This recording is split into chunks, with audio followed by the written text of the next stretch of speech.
Kia ora, tēnā tātou katoa. So for those of you who don't know me, my name is Matthew Gardner, and I'm just going to give you a bit of a presentation outlining some of the morphological modelling which NIWA have undertaken on the Waiho River, and give some commentary and some thoughts around our long-term management plan for the river. So what is 2D morphological modelling? It's quite a complex science. NIWA have undertaken modelling on the river using industry standard software called Delft 3D, which is made in the Netherlands. This software solves the standard hydraulic equations, the 2D St. Venant equations, but also incorporates sediment transport. So their model is huge compared to like a typical morphological model. So it's 1,217 by 488 cells, and each cell has a resolution in the order of 5 to 7 meters. So that's essentially saying that each 5 by 5 meter grid element has an average land elevation. So it's a reasonably high resolution model for a morphological model of this type for the catchment size. Now, 2D morphological modelling, it's very rarely carried out at such a large scale. Most morphological models conducted around the world and within New Zealand are of specific areas, maybe of certain scour at a bend within a river. But because NIWA have access to their supercomputer, which they refer to as Morphological, they're able to carry out much larger simulations than the general public. So they've carried out their runs on 40 nodes of their Morphological supercomputer. But just for context, a 5.5 year run, so simulating 5.5 years of real-time flows, takes about 5 weeks on their supercomputer. So that's about 1 week per actual year of simulation.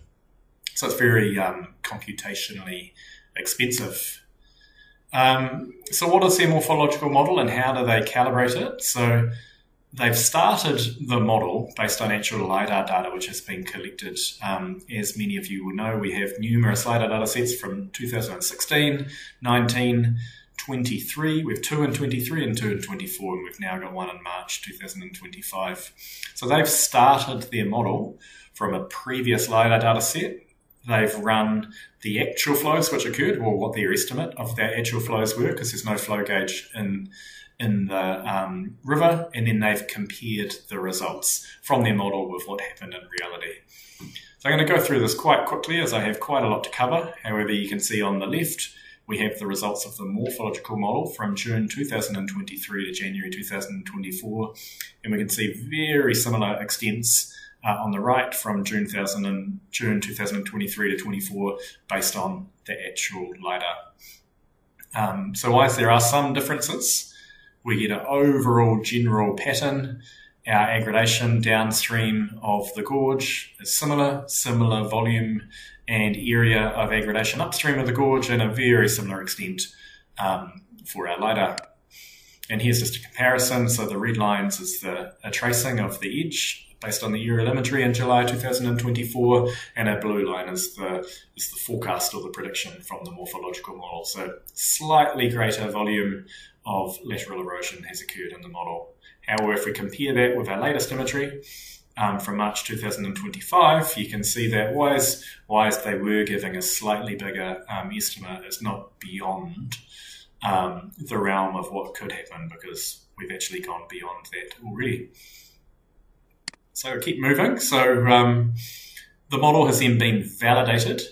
So because it's been run for a future 5 years, with an artificial time series, they didn't know what rainfall events were going to occur, we can sort of use that model to see how is it comparing against what's actually happened. Is we've had the model started from the July 2024 LiDAR, but we've now had some new LiDAR flown in March of this year, and so we can compare the model outputs from sort of the end of February with what occurred in reality. So just highlighting, they've got different inflow hydrology. They didn't know what rainfall events were going to occur. But on the left, we've got the results of the morphological model from the end of Feb. And on the right, we've got the actual changes which occurred in the catchment from the start of March 2025. So you can see again, similar extent, similar patterns, a little bit more change has happened in reality compared to what the morphological model was showing. That doesn't mean the morphological model is wrong, it just means that, essentially that the rainfall inputs into the model were a little bit less in the model compared to what happened in real life. So I'm now going to walk you through what the model is telling us, what this morphological model is saying.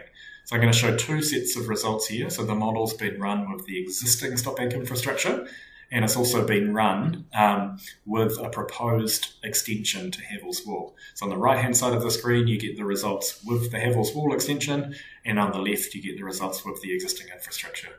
So I'm going to go through quite quickly again, but just to give you an understanding as to how this avulsion is expected to develop over time. So each one of these time steps is 1 year, so that's to 26, to 27, to 28, and red is erosion and degradation of the bed, and blue is aggradation, to 29, and to 2030. So we can see that over a 5-year time period is forecast within the model. Again, these are artificial storms. We don't know how much rainfall and what size flood events we're going to get in 5 years, but 5 years within the model, we lose a lot of land around here. Significant aggradation upstream of the gorge, and a very large fan starting to form downstream of the gorge, because that's all that material which has been taken by the avulsion is transported through the gorge and builds up downstream once that grade flattens out again. So the model's not set up to predict what can happen downstream from here, but we can tell you from our river engineering and geomorphological experience that we would expect the river now to start pushing further to the left, eroding in and taking more of that farmland on the south side. The other key thing we get from the model is that the aggradation along Havel's Wall and Link Bank, etc., is not expected to decrease at all. We can see that it continues the same trend that we've been having over the past 30 to 40 years. The impact of the Havel's Wall, essentially it shows that it protects more land. And if we just go back one slide, you can see it a bit more clearly here. But we can see from the model that this that the avulsion was propagating further upstream, and by the end of our 5-year period, it was starting to cut in and to erode down at the bottom end of the wastewater treatment ponds. And so it's a little bit hard to tell just from the results which I have on the screen, but NIWA have interrogated the results in a lot of detail and conclude that the model is showing that within 5 years of their model simulations, the wastewater treatment ponds are seriously threatened, and that by building the Havel's Wall extension, we can increase the lifespan of those ponds by 2 to 3 years, is what the model is showing. They also note that the wall would be sacrificial, and it would likely start to fail within a few years into the simulation due to the deep scouring at the end. So its only purpose is to essentially extend the life of the ponds. It's a band-aid, not a long-term fix. But it could buy some more time for planning and relocation purposes. So moving on, so just as I said, so the model is comparing reasonably well with our long-term aggradation rates. So we have designed the existing stop banks, the recent upgrades based on the average rate of aggradation at each cross-section location over a period of 20 years. And so the design bed level is based off the 2021 mean bed levels and then applying an average rate of aggradation out to 2041. So just on this graph here, the yellow line is how the aggradation was tracking against how it's been tracking since 2021, so up to 2025. And then the purple and blue lines is the forecast aggradation from the model. So what's comforting to me here is that the model is not predicting a rapidly increased rate of aggradation, but conversely, it's also not forecasting a decreased rate of aggradation. So the rate of aggradation appears to be fairly consistent to what we've been experiencing in the past.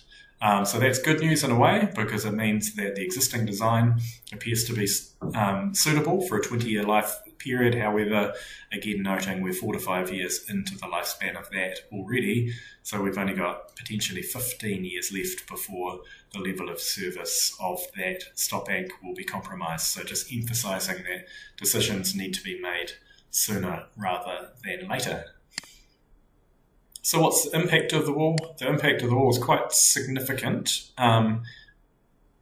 The area which I've shown here in red is the area of land which would be directly protected by the bank. Another way to look at it is to look at our minimum bed level.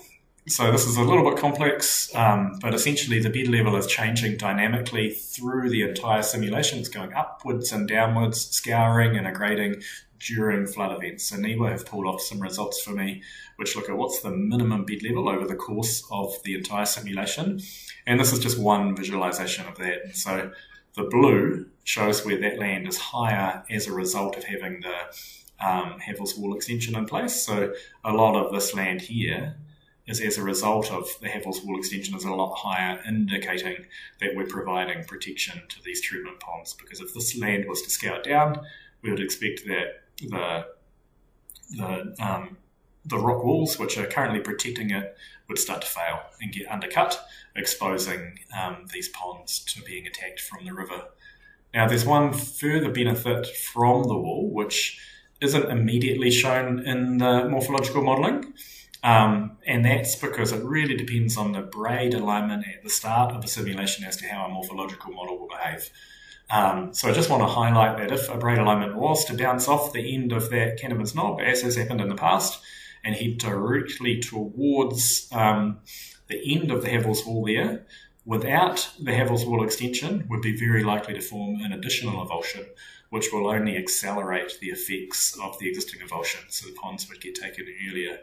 But that Havel's Wall extension would prevent any avulsion from cutting across the land this way, as it would deflect it back into the river.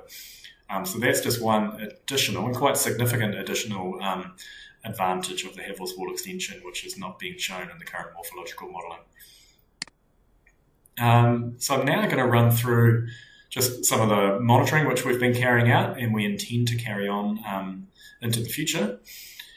So we've been having a look at how the avulsion is progressing over time. And the most recent aerial imagery which we have on file was collected at the same time that the LiDAR was flown in March 2025.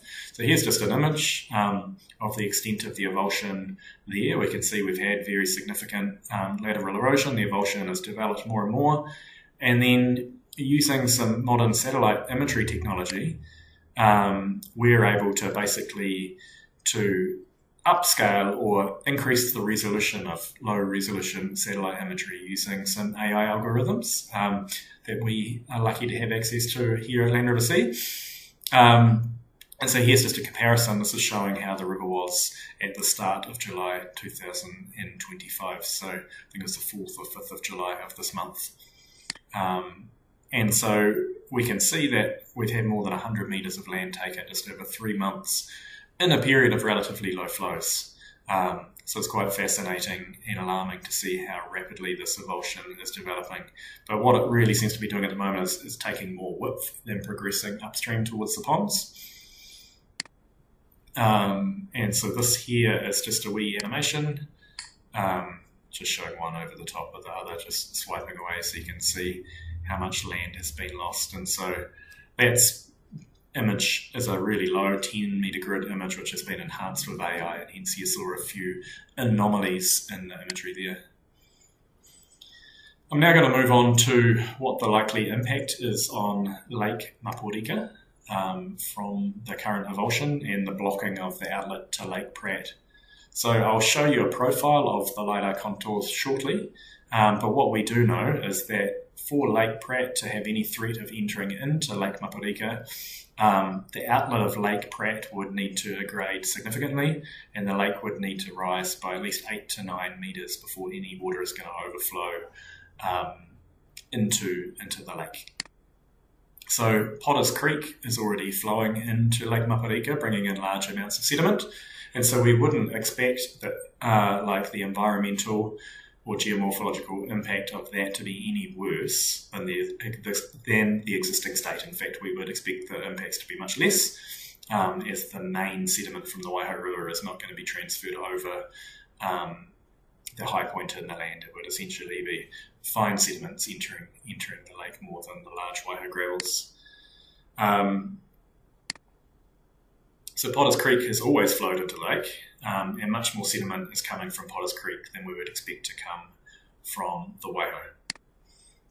We don't see it as a concern for the immediate future, and it's very unlikely to be of any environmental concern if and when it does happen.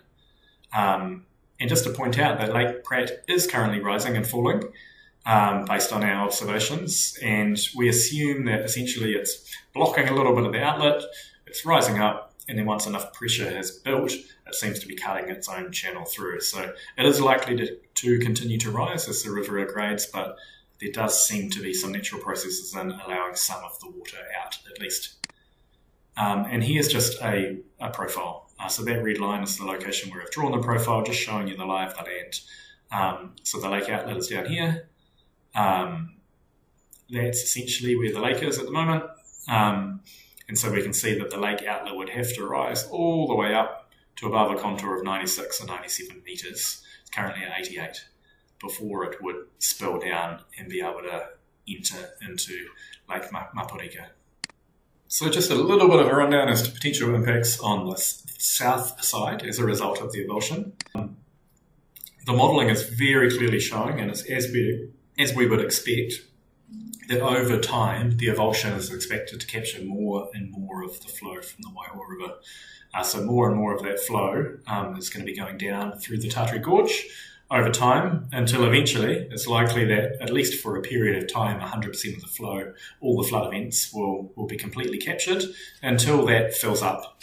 And once it fills up with that sediment and gets a bit higher, the river will go back to flicking from left to right.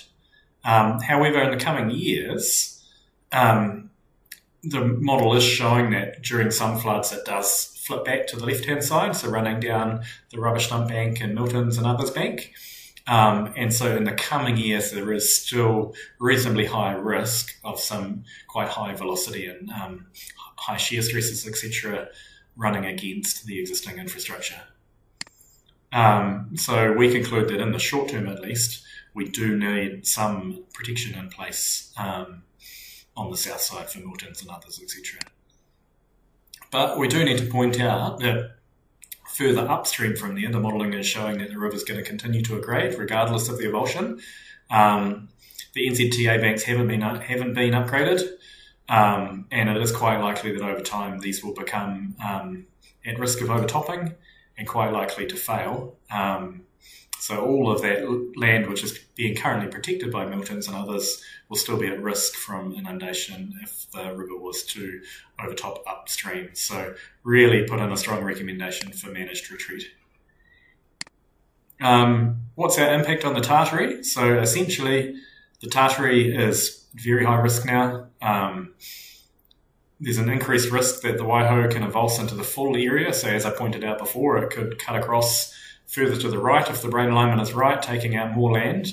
And we would say that the land in between the Waiho and the Tartary, and essentially the whole area, is a very high risk in the medium to long term. So that's that area there. So we'd expect the avulsion to keep eroding laterally, and that land will be more and more threatened. Now, in the long term, we would also expect, and this is based on some microscale modelling from Professor Tim Davies, that as this fan builds upstream of the Tartary Gorge, that the Tartary River itself will continue to aggrade and likely causing significant aggradation of the State Highway Bridge, meaning that bridge may have to be raised, lengthened, extended, rebuilt, which would likely come at significant cost also. And so I'm just going to finish up here. Just want to push one key slide here, and it's about the concept of managed retreat in relation to the Waiho. So I just wanted to really press home that managed retreat is not without precedent in this river. So I've been visiting the Waiho for my entire life. I was coming here as a child, so almost 40 years I've been coming over, and I've seen the town develop and the glacier retreat over time and the river change. And I've been working professionally on this river since 2013, when I was first brought in by the Regional Council to build a small localised model of the river for the scheme banks down through the helipad and the church banks. And as a result of the modelling which I carried out in 2013 and 14, I concluded that these motels, which were located right here, were at very high risk of flooding. My modelling was showing that with a 10-year flood event, the existing stop banks would have overtopped, threatening these motels. Now, it was a bit controversial at the time, but with some negotiations, we ended up relocating these motels. The stop banks have been raised multiple times since, and it's quite alarming when we have a look at the bed levels. So what I've got on the screen here is our bed levels from 2028. So I made this little high-resolution sketch here. I'm quite the artist in Microsoft Excel, and so it's obviously not to scale, but here's my motels, but roughly 2.5 to 3 metres high, showing you approximately where the roof would have been in 2008. And that's the bed level of the river. This here is the stop bank. If we jump to the current bed levels, that's where the river currently is. So the river is essentially now at the level the roof of the motels would have been, and the stop banks have been raised on both sides. So it's quite alarming. So just jump back, 2008, 2024. And so I don't think anybody would argue that it was the right decision to relocate those motels. Now, if we move on downstream from here, here's a cross-section downstream, we can see that the riverbed is actually higher than Franz Josef itself, and significantly higher by about 3 metres higher than State Highway 6 and about 4 metres higher than Franz Josef. So if these banks were to fail, the extreme erosive power and forces in the river, it's going to be really scary to witness, and I really wouldn't want to be in the way of those floodwaters if and when they do breach through. And I showed this slide in my presentation at the time when I presented the TAG report, but just really want to show you here, this is where the bed level is at now in 2023. And if we allow for 30 more years of aggradation based on the historic rates, which the morphological modelling and all the monitoring we're doing is showing that it's not slowing down at all, that's how high the riverbed's going to be in relation to the town and the state highways. So it's really unsustainable. I know it's not in the hands of everybody who's in this room, but just really, really hope that we can all work together to make a sensible decision. Surely managed retreat is going to be preferential to large-scale failure of any of these banks and catastrophic inundation of the surrounding land. So that's everything which I've got. So I'll just hand you over to the council and those present for any questions. Kia ora, thank you very much.